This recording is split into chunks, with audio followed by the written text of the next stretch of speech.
produk kita gitu, itu lebih unggul dibandingkan produk-produk yang lain. Nah, itu memang tantangan terbesarnya adalah sebagai penjual itu gimana sih agar produk kita lebih, berbeda lah dibandingkan produk-produk sebelah kayak gitu. Nah, bagaimana caranya? Nah, makanya kita penting untuk melakukan satu mungkin kegiatan branding lah. Nah, apa sih sebenarnya branding? Sebenarnya kalau ini secara apa namanya, eee, by Google aja ya, sebenarnya branding itu satu proses atau strategi untuk bangun hubungan dengan konsumen gitu. Akhirnya dengan adanya, hubungan dengan konsumen, ada asosiasi merek nih di benak konsumen. Itu sederhana kalau kita mikir, mungkin kalau kita pengen makan ayam nih kan mindset-nya, "Aduh kayaknya anaknya KFC," gitu dibandingin mungkin, The Besto misalkan. Nah itu memang sudah terbangun asosiasinya. Contohnya nih, kita tahu nih ada 2 brand nih, Indomie sama Popmie gitu. Sebenarnya apa sih yang kita persepsikan kalau kita dengar Indomie aja, musim hujan Indomie, wah cocok nih makan mie rebus nih, kayak gitu. Atau enggak Popmie mungkin, apa namanya, kita lihat Popmie ini mungkin enaknya jadi temen kalau lagi nongkrong bareng lah. Atau mungkin lagi apa namanya, seru-seruan bareng lah sama teman gitu, enaknya ada kopi nih. Nah itu kan satu apa namanya, hasil ya, hasil dari, kegiatan komunikasi, kegiatan branding mereka selama ini akhirnya kita top of mind-nya seperti itu gitu, "Oh kalau ada Indomie, ada hujan, ah cocok nih makan Indomie." Itu kan sebenarnya sudah terbangun sedemikian ini ya, cukup, konsisten ya dari brand itu sendiri gitu. Nah, kalau secara intinya, kalau branding itu kurang lebih apa yang kita, apa namanya, kita lakukan, kita beritahulah kepada konsumen gitu, dan juga, apa yang, orang lain persepsikan gitu. Nah, itulah yang akan membentuk, brand kamu. Jadi memang, kita kalau berjualan mindset-nya jangan cuma, apa namanya, "Oke, saya jualan misalkan dimsum," gitu. Tapi ya sudah dimsum saja gitu, tapi kan nanti ada satu nama brand atau satu nama merek yang mungkin nanti misalkan dimsumnya enak, akhirnya kan agar growing, akhirnya, wah ini kalau namanya misalkan mereknya dimsum dimsum Ciledug gitu, wah dimsum Ciledug nih enak banget nih, kalau makan dimsum saya pasti pilih dimsum ini nih, kayak gitu. Nah, itu kan memang bukan transaksional saja ya, bukan cuma saya beli makanan terus akhirnya dapat, tuh enak udah itu, tapi kan ada proses, apa namanya, kedekatan antara merek dan konsumennya. Akhirnya jadi saya belinya itu mulu, kayak gitu. Nah, kita lanjut, coba kita kalau bayangkan aja kalau kita misalkan jualan satu produk ini nih. Ini ada kue tar, apa sih kurang lebih dari kue tar yang cuma sekecil ini, apa sih sebenarnya yang kita bisa angkat dari produk ini. Nah, itu dia, kita juga harus tahu nih, sebelum kita melakukan branding, produk kita nih apa yang kita bisa gali lagi nih, apa yang kita bisa, exercise lagi akhirnya bisa outstanding lah gitu. Apa sih yang kita bisa angkat dari ini? Nah, terus coba kita bandingin nih, misalkan kita masih bingung, terus ada lagi kompetitor jualan kue tar juga gitu. Terus apa yang kita bisa bedain dari apa, produk sebelah gitu? Apa kita cuma ngomongin rasa gitu, atau mungkin, ukurannya aja nih gede gitu yang ngebedain. Nah, kalau kita bandingin lagi coba, ada kuenya kita sama adanya kue serupa nih, ukurannya sama, coklat juga, toppingnya mungkin kurang lebih sama. Terus apa bedanya dengan produk kue lain yang akhirnya kan pertanyaan seperti itu ya. Produk di pasar itu kan banyak ya, banyak yang berjualan, sama lah jualan baju juga, terus apa yang ngebedain kan. Nah, memang makanya penting kita untuk mengenali produk kita nih, keunggulan produk kita yang kita bisa angkat nih. Kira-kira mungkin dari produk coklat kita ini, apa sih sebenarnya yang paling menarik gitu. Nah, untuk itu kita sebenarnya harus mengenali juga konsumen kita sendiri gitu. Jadi memang pertanyaannya adalah tadi, apakah yang kita jual itu benar-benar beda atau sama dengan yang lain gitu. Sebenarnya sama dengan yang lain pun masih agak relatif ya. Kadang misalkan kita lihat kopi kenangan. Kopi kenangan aja itu kan terkenal ya, tapi kan ada kopi-kopi serupa yang sebenarnya rasanya mirip-mirip ya, gitu. Jadi memang kadang ada yang berangkat dari produknya benar-benar berbeda atau mungkin yang dia komunikasikannya itu lebih menarik gitu. Akhirnya jadi kopi kenangan tuh menarik, enak banget gitu. Padahal mungkin ada juga kopi di sebelah itu yang harganya lebih murah, rasanya sama gitu. Cuma orang top of mind-nya kopi kenangan gitu. Nah, makanya jadi perang harga atau kita menawarkan satu story yang berbeda pertanyaannya kan. Nah, Misalkan kalau kita bayangin tadi kue yang tadi, kira-kira kita harus memprofiling nih, konsumen kita tuh seperti apa nih. Ini tuh untuk ngebantu kita, jadi kita tahu nih, kalau kita berjualan barang ini, kira-kira needs-nya itu apa ya. Jadi kalau kita udah mencocokkan nih antara kebutuhan konsumen akan satu produk kita ini, nah kira-kira itu akan menjadi menarik tuh. Orang akhirnya kan jadi apa namanya, merasa penting lah untuk membeli produk tersebut gitu. Misalkan nih, kita bayangkan konsumen kita itu misalkan tadi coklat ya. Mungkin kalau kita pikir mungkin targetnya yang suka coklat mungkin ibu-ibu kan lebih suka manis ya, atau mungkin anak-anak kecil yang lebih suka manis juga ya. Nah, kita coba bayangkan satu kesehariannya dia gitu.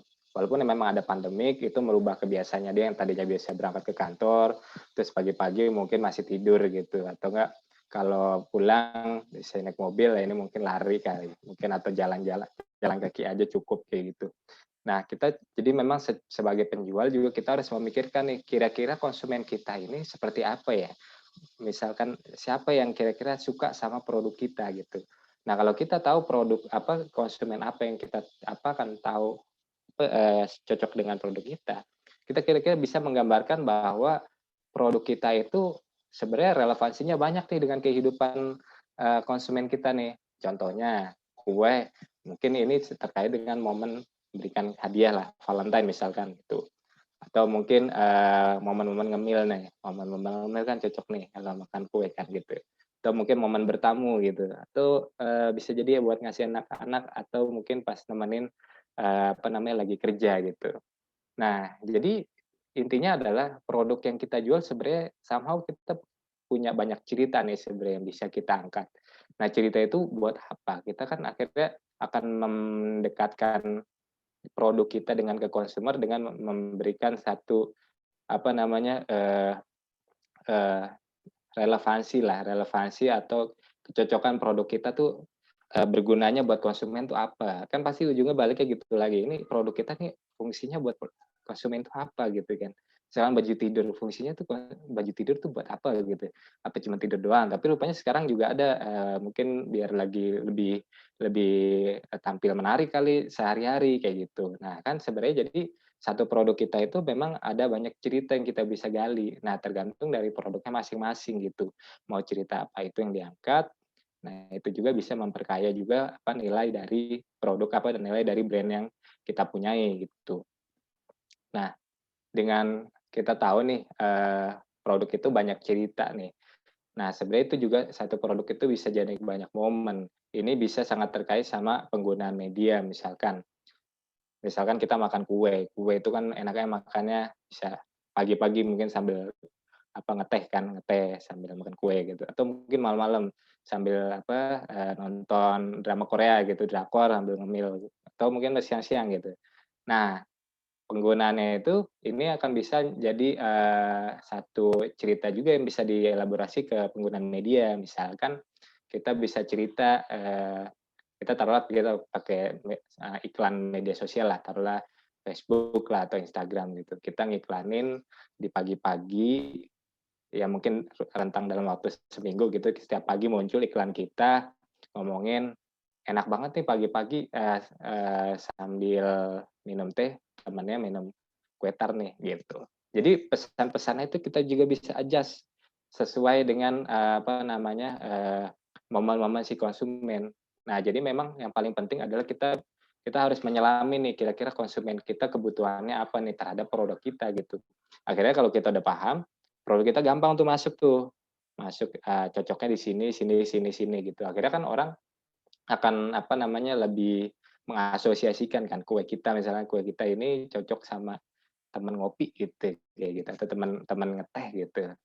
Nah, nanti berarti akhirnya menjadi satu kesatuan yang kuat, seperti tadi Indomie yang tadi. Kalau kita ada lihat musim hujan, enaknya Indomie gitu kan. Itu kan sudah dilakukan sama dia kan, melalui iklannya lah, melalui komunikasinya lah, bahwa kalau apa hujan-hujan enaknya makan Indomie. Kita kan nggak kepikiran kan, wah hujan-hujan enaknya makan bakso.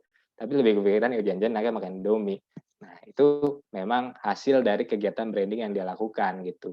Jadi mendekatkan si produk itu, fungsi produk itu ke konsumennya gitu. Nah, apa sih 3 hal yang penting, paling penting yang diingat untuk menjual produk? Nah, dari tadi yang tadi coba saya kasih tahu ada 3 hal sebenarnya penting gitu. Adalah pertama mengenali konsumen, kedua kita harus tahu nih tentang produk kita, dan terakhir adalah gimana kita menggunakan, medianya lah, gimana kita exercise-nya gitu.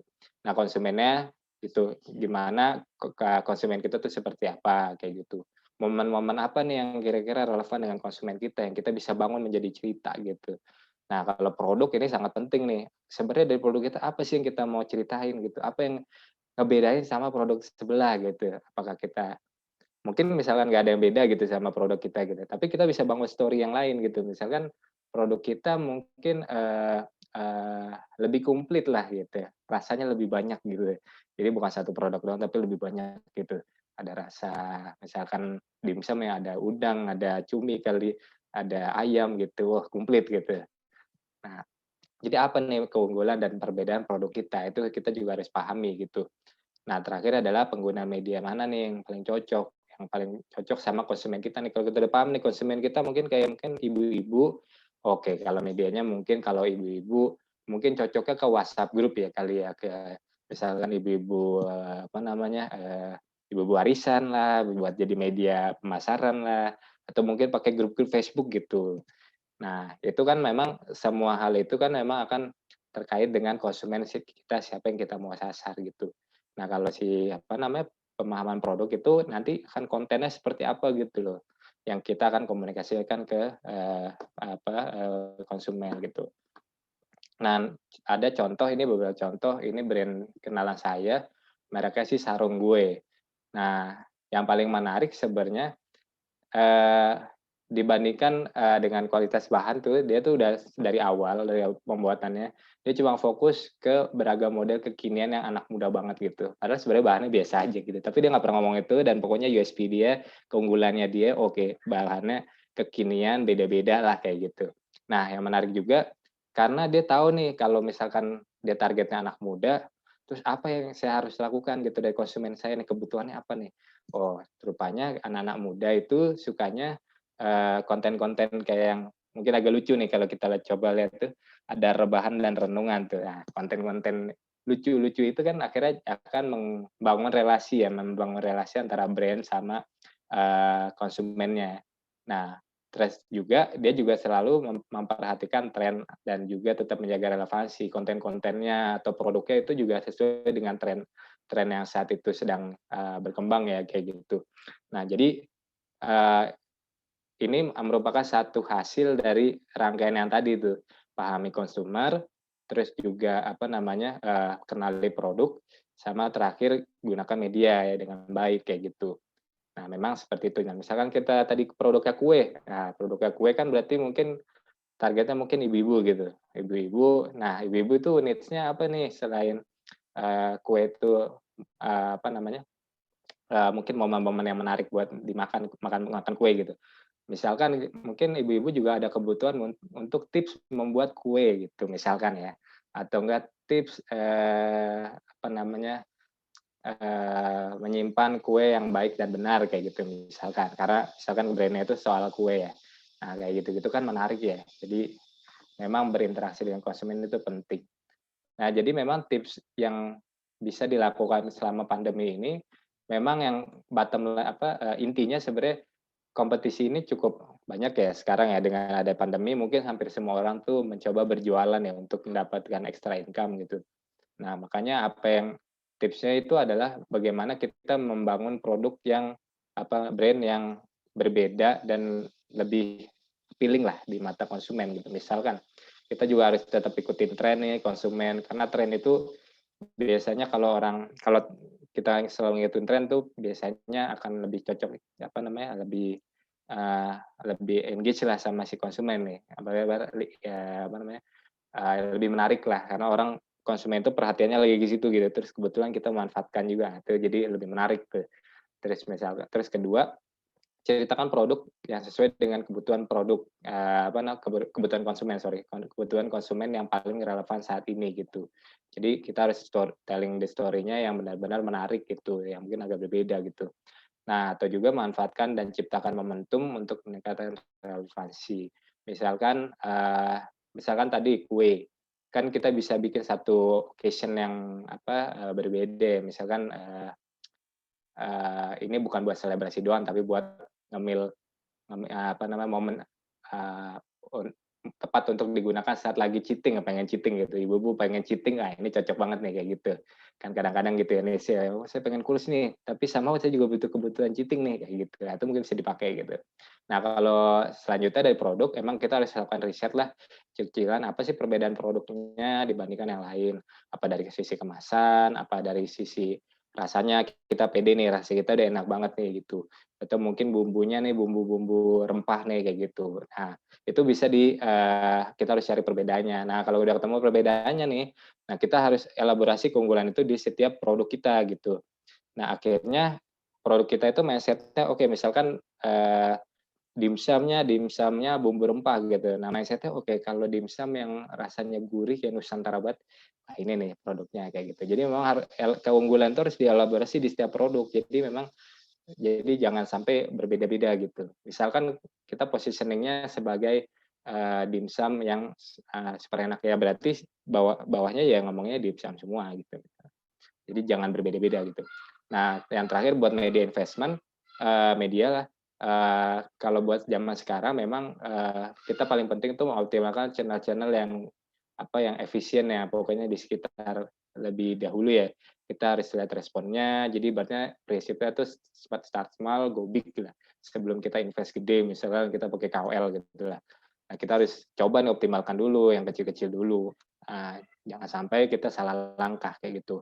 Nah, juga seperti yang kedua itu manfaatkan kanal yang tidak terlalu membebani cash flow. Yang penting sih konsisten, yang penting kita selalu ada komunikasi, entah kita pakai berbayar lah atau mungkin posting sekedar posting doang, tapi yang penting kita konsisten gitu, selalu selalu ada gitu. Jadi selalu diingetin gitu loh. Oh, ada si produk ini gitu, ada brand ini gitu.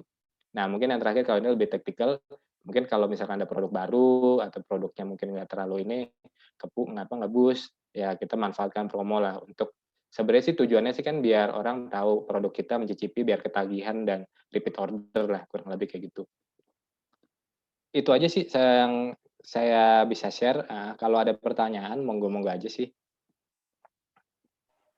Oke, baik. Terima kasih Mas Rio untuk pemaparannya.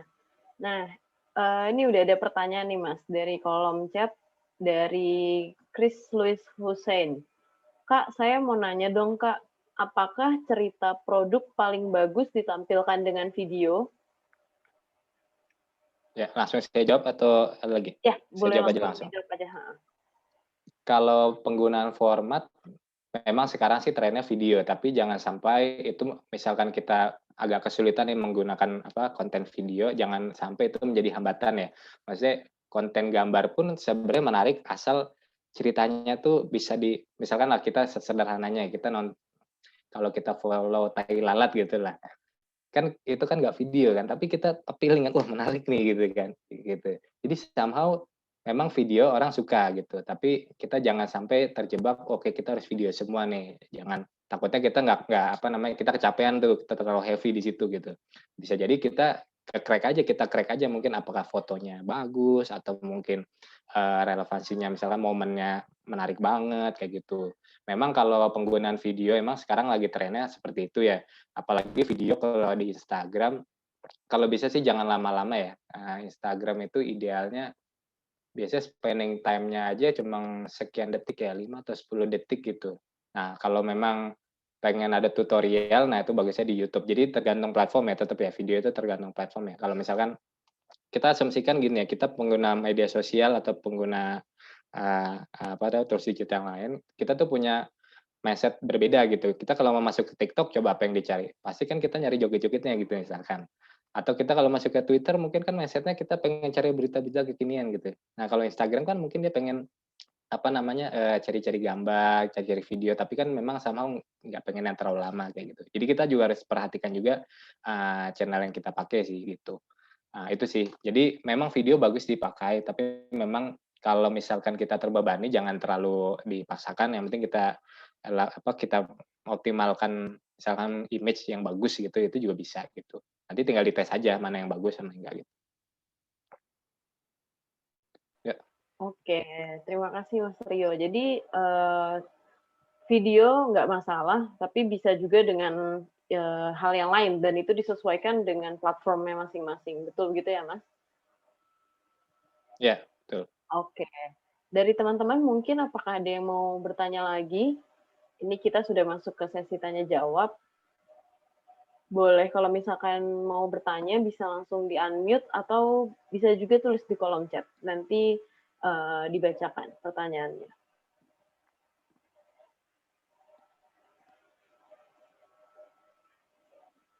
Oke, apakah ada yang ingin bertanya?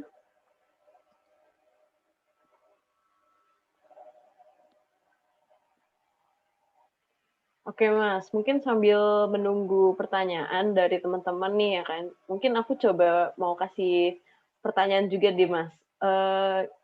Gimana nih Mas, misalkan kan kalau sekarang di masa pandemi ini kita tuh sering kan kayak, eee, "Oh gue mau jualan ini ah, gue mau jualan itu ah," gitu kan, kayak yang tadi Mas juga udah sempet jelasin. Nah terus, bagaimana gitu membentuk branding yang cocok buat, produk kita. Misalkan kalau misalkan saya mau buat, bisnisnya tentang makanan gitu, Mas. Terus, eee, cara utamanya itu sebenarnya yang harus menjadi fokus saya tuh pertama kali untuk melakukan branding apa sih, Mas, ketika saya masih pemula gitu? Mhm. Kalau misalkan kita mau mulai ngembangin bisnis lah, bisnis makanan, pertama yang banget ya sebenarnya, kita desainnya apa nih sebenarnya. Kadang-kadang konsumen pertama dari kitanya dulu nih, kita desainnya mau enak, kita misalkan sukanya masak apa nih, kayak gitu. Itu kita harus tahu dulu nih desainnya kita nih. Nah, akhirnya kalau kita udah tahu nih kita benar-benar expertise-nya apa, kita jagonya bikin misalkan sayur kangkung gitu, kita jagonya tuh bikin sayur kangkung gitu dibandingkan yang lain, ya sudah kita bermain di arah situ. Nah, cuma memang nanti kita harus tentukan konsumennya seperti apa, yang mungkin suka sayur kangkung gitu, kita harus apa namanya, kita udah menginternalisasi nih kira-kira, konsumennya seperti ini, oke. Mungkin kalau misalkan kita lihat marketnya, sayur-sayuran mungkin kalau anak muda bisa juga dicari misalkan, kalau marketnya ya family man itu atau ibu-ibu gitu misalkan itu mungkin udah penuh gitu, mungkin kita bisa juga targetin yang lebih muda. Cuma kalau kita targetnya misalnya anak yang lebih muda, kita harus ingat kemasannya tuh harus benar-benar appealing sama, target market-nya kita kayak gitu. Misalkan mungkin lebih kayaknya lebih lebih colorful lah, lebih fun lah. Nah, hal-hal itu yang bisa apa namanya, kita perhatikan ya. Jadi memang poinnya adalah kita harus tahu nih keunggulannya kita sendiri nih, kita pengennya bisnis apa nih, ya dari kitanya dulu, jangan sampai kita terlalu ngikutin pasar, oke, pasar lagi kopi nih, terus aku ikut-ikutan lah kopi lah gitu. Tapi rupanya ya sebenarnya sih nggak bisa apa, passion-passion amat bikin kopi, sebenarnya saya lebih suka bikin coklat misalkan. Nah, sebenarnya harus pahamin dulu desire kita dulu. Nah, nanti misalkan udah tahu nih, misalkan, coklat lah, coklat berarti kan kira-kira yang marketnya lagi tinggi itu coklat itu mungkin apa ya, mungkin musim hujan kayak begini mungkin cocoknya buat apa namanya, anak muda taruhlah gitu. Nah, nanti baru misalkan kita udah anak muda, baru nanti tinggal komunikasinya kita sesuaikan dengan kebiasaan-kebiasaan lah, atau mungkin gaya-gayanya anak muda lah, kayak gitu. Jadi memang produknya apa, nanti consumer yang kita mau sasar seperti apa, nanti baru disesuaikan tuh gaya brandingnya, komunikasinya lah, atau mungkin kontennya lah, itu baru disesuaikan kayak gitu. Oke, baik. Terima kasih Mas Rio untuk jawabannya. Nah, Mas, nih udah ada lagi nih pertanyaan dari, Mbak Windaningsih, dari Mbak Windaningsih. Selamat sore, saya mau bertanya, untuk promosi yang konsisten itu apakah harus selalu dirubah tampilan gambarnya, jadi selalu aktif membuat cerita produk versi baru, atau hanya share yang sudah ada secara berulang ya? Mmm, kalau itu sih lebih baik sih kontennya baru ya, cuma dalam artian begini, memang sama kalau bikin konten baru itu kan kadang capek ya, apa namanya, butuh tenaga, butuh effort, mungkin investment kayak gitu. Nah, mungkin kita harus pikirin, satu apa namanya ya, jalan tengahnya lah. Kita jangan sampai konten yang sama terus kita repost lagi tuh kita hindarilah, kecuali promo ya. Kalau promo sih di-repost banyak-banyaknya nggak masalah.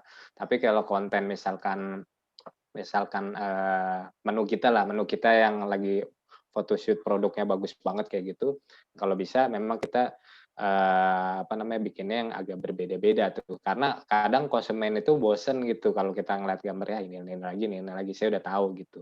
Dan memang harus ada kebaruan dalam konten. Tapi kita harus cari titik tengahnya, jangan sampai kebaruannya itu benar-benar bikin kita capek banget ya bikin konten baru lagi. Kita harus cari cara mudahnya lah, kreativitasnya seperti apalah kayak gitu.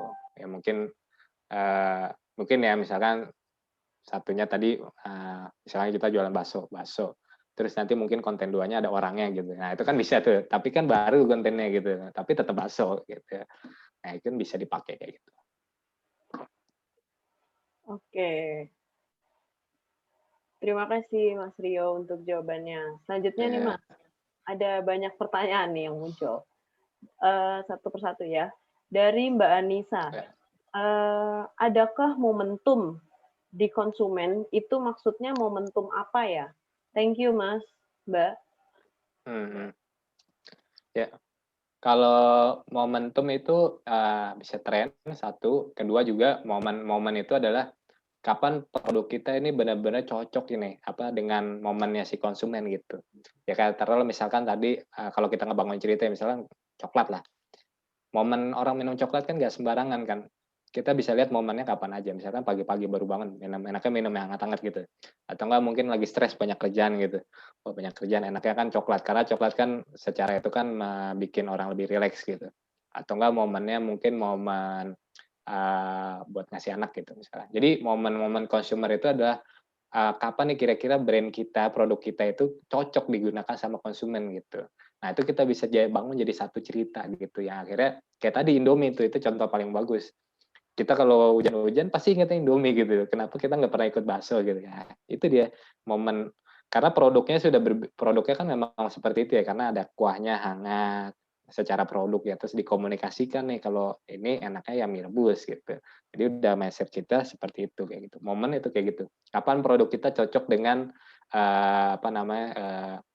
momen si konsumen itu sendiri gitu. Oke. Ya. Baik, terima kasih Mas Rio. Nah, selanjutnya Ya. Mas, ada pertanyaan dari Mbak Meli Badriati. Mas, boleh minta contoh story yang bagus untuk produk yang sedang booming saat ini, supaya ada gambaran saja. Terima kasih sebelumnya. Kalau menurut pendapat saya ya apa yang story brand yang bagus menurut saya sih ini sih Gojek sih kayak Gojek tentunya itu bagus sih secara komunikasi ya secara brandingnya ya maksudnya yang dikomunikasikan dia itu apa namanya ya kalau kita lihat contohnya campaign Cendekiawan lah sebenarnya kan menarik banget ya cendekiawan kan insight-nya kan adalah orang Indonesia itu banyak akal deh. Kayak misalkan saya aja buka tutup botol aqua aja saya pakainya pakai sendok kecil deh. Saya buka kopek, nah itu bisa. Nah, jadi memang insight-nya kan seperti itu ya orang cendekiawan nih. Nah, masyarakat Indonesia yang cerdik yang mencari banyak akal itu seperti halnya kalau misalkan mencari transportasi, ya kan. Cari transportasi pasti kan carinya antara yang murah lah atau mungkin yang lebih mungkin kalau bisa jalan dulu baru akhirnya naik transportasi tersebut. Jadi memang produksi Gojek ini cocok nih sebenarnya buat orang-orang yang Indonesia yang cerdik yawan ya, orang yang banyak akal mau cari akal kalau transportasi ke sini itu seperti apa caranya gitu ya itu dengan si Gojek itu. Nah, campaign-campaign yang dia lakukan itu menurut saya secara pribadi itu sangat menarik ya, benar-benar mengangkat cultural insight benar-benar yang terjadi di lapangan gitu. Nah, produk bisa masuk tuh, cocok banget gitu. Misalkan sekarang nih misalkan dia campaign yang untuk safety lebay nggak apa-apa itu kan menarik banget ya. Maksudnya lebay nggak apa-apa kan ya untuk keselamatan orang ya jadi si brand ini melakukan apapun yang penting ininya selamat gitu itu kan menarik banget relevansinya kan antara kebutuhan orang sekarang untuk mendapatkan safety dari sisi hygiene gitu cocok banget nih brandnya masuk gitu kayak gitu sih kalau menurut saya secara pribadi itu story-nya bagus ya dan benar-benar cocok dengan konteks sekarang dan brand itu masuk gitu. Oke, baik. Terima kasih Mas Rio untuk jawabannya. Ini Mas, ada lagi pertanyaan. Eee, Bagaimana melakukan branding sebuah produk kerajinan di era pandemi? Dan apakah menurut Mas jauh lebih sulit karena bukan kebutuhan yang primer? Lalu bagaimana membangun cerita yang tepat untuk produk kerajinan Hmm, tersebut? Gitu. hmm. Itu juga menarik juga sih, tantangan juga ya, karena bukan primer, orang sekarang memang nyarinya yang apa namanya, benar-benar yang basic ya. Tapi ada insight yang menarik nih. Jadi kalau kata sepupu-sepupu saya yang arsitek itu, jadi memang renovasi rumah itu sekarang sangat tinggi gitu. Jadi orang zaman sekarang, jangan salah, orang zaman sekarang itu karena sering di work from home, dia merasa, "Aduh, rumah saya kok jelek ya? Duh, kayaknya perlu direnovasi nih, kayaknya harus perlu ditambah-tambah." Nah, mungkin hal-hal seperti itu, insight-insight apa, fenomena seperti itu yang bisa dimasukin. Jadi, kerajinan itu memang, saya nggak tahu ya kerajinan seperti apa ya, tapi mungkin kalau kerajinan yang misalkan sesuai mungkin related sama, apa namanya, hiasan kayak gitu, hiasan di rumah lah, itu mungkin bisa jadi kebutuhan juga gitu. Karena memang sekarang orang-orang sekarang tuh mencari, apa namanya, eee, kedamaian di rumahnya dia gitu. Jadi pengen bener-bener, apa namanya, ya, oh, ada yang ngomong? Oh, enggak? Enggak, Mas. Oh, ya. Jadi seperti itu. Jadi memang, memang itu tantangannya itu, tapi memang kalau kita lihat lebih dalam ada tuh kebutuhan seperti itu gitu. Memang renovasi rumah tuh sekarang lebih banyak gitu dibandingkan yang lain, karena ada needs orang untuk pengen atau enggak berkebun lah, needs orang untuk menikmati momen-momen di rumah gitu. Nah, mungkin itu bisa masuk kerajinan dalam rangka, biar lebih dapet zen-nya nih. Nah, adalah kerajinan-kerajinan saya nih, cocok nih buat, kalian-kalian semua menemani masa work from home misalkan kayak gitu. Kayak gitu sih. Jadi memang kita harus memang benar-benar paying attention juga sih, oke, kira-kira konsumen apa ya yang ini. Kadang memang pembelian itu memang kadang kan primer ya, apa-apa misalkan kebutuhan dasar ya, tapi ada juga yang hal-hal yang emosional yang kayak gitu tuh. Itu kan sebenarnya hal-hal yang nggak wajib-wajib amat, tapi kayaknya secara itu tuh pengen gitu, alam bawah sadarnya konsumer tuh pengen gitu, kayak gitu. Oke, jadi Udah, memang itu aja, Mbak. jadi sebuah tantangan, tapi perlu kita buat story-nya yang menarik gitu ya, Mas? Khususnya di masa pandemi seperti ini. Iya, iya, Oke, kita harus bangun ceritanya, kira-kira cocoknya produk kita tuh apa untuk sekarang gitu loh, kayak gitu sih. oke, disesuaikan lagi dengan produk kita, ciri khasnya kita tadi ya, Mas, sebenarnya? Iya, iya, Ini terima kasih Mas Rio. Nah, selanjutnya ada iya. pertanyaan lagi, Mas. Kalau misalkan sekarang ada toko di e-commerce seperti Tokopedia, Shopee, apakah akun di Instagram atau Facebook masih perlu untuk dipertahankan? Soalnya makin banyak akun, maka membutuhkan makin banyak admin, Mas. Hmm. Nah, ini pertanyaan menarik juga sih. Mungkin waktu sebelumnya juga pernah ditanyakan ya, coba, kalau dari pendapat saya, menurut saya sih penting sih dalam rangka awareness-nya itu penting ya, apalagi di sosmed ya. Orang kan kita bayangin aja misalkan Tokopedia ya, orang kalau ke Tokopedia masuk itu kan biasanya dia udah satu ada kebutuhan kan. Kebutuhan misalkan saya mau cari perabotan gitu, udah jelas tuh. Tapi kalau misalkan kita masuk ke kanal kayak Instagram gitu taruhlah, atau kanal-kanal lain gitu. Itu kan sebenarnya secara orang masuk Instagram itu kan nggak semata-mata karena mau nyari furnitur kan. Karena dia ngeliat-ngeliat ini, tiba-tiba ada furnitur, "Ih kayaknya cocok nih sama saya nih," kayak gitu. Jadi memang pendekatannya memang agak beda ya, kalau memang Tokopedia atau e-commerce kan memang orang-orang yang udah mindset-nya gue pengen beli sesuatu nih, gue pencari nyari sesuatu di sini, gue carinya di Tokopedia atau di situ. Nah kalau misalkan kayak sosial media dan lain-lain, itu memang masuknya lebih beda gitu, maksudnya benar-benar ya kayak tadi misalkan saya work from home nih, terus saya lagi scrolling-scrolling, tiba-tiba saya nemu apa namanya, furnitur bagus banget gitu, wah kayaknya cocok nih masukin rumah nih, kayak gitu. Jadi entry point-nya agak beda memang gitu. Nah memang itu emang difficulty dari, adminnya ya, itu memang tantangannya. Tapi memang, eee, saya rasa sih dua-duanya penting, cuma memang nanti bisa dibagi prioritas saja, misalkan emang sekarang ini heavy-nya orang banyakan yang di Tokopedia, ya sudah fokusnya ke situ gitu. Tapi Instagram, sosmed-sosmed itu menurut saya masih cukup penting gitu, karena untuk saat sekarang kan ya dari mana aja kan yang penting jadi nafkah gitu kan, jadi pemasukan gitu kan, gitu. Itu sih, Mbak. Oke, Nak. Oke, baik. Terima kasih Mas Rio untuk jawabannya. Apakah ada lagi dari teman-teman yang ingin bertanya?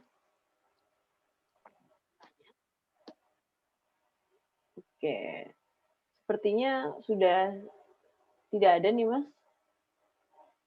Oke, Ya, banyak yang mengucapkan terima kasih ya Mas Rio untuk pemaparannya, sangat ya, insightful sekali. sama-sama teman bisnis kita. Oke, oke, baik. Teman-teman, ini kalau misalkan memang sudah tidak ada pertanyaan lagi, workshop online kita hari ini akan kita akhiri pada saat ini. Teman-teman juga bisa melihat konten pemaparan dari Mas Rio ini yang akan diupload juga di Instagram bisnis kita. Nanti akan disampaikan ulang melalui Instagram bisnis kita. Jadi dari teman-teman jangan lupa untuk follow Instagram bisnis kita di @bisniskita.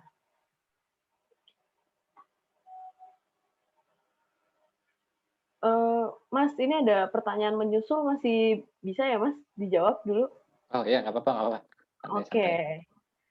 Santai-santai. Dari Mas Adi, mau nanya, kalau Instashop nggak di-approve harus kontak kemana ya, Mas? Kalau pertanyaan teknis seperti ini, jujur saja saya nggak terlalu expert ya, tapi coba saya bantu.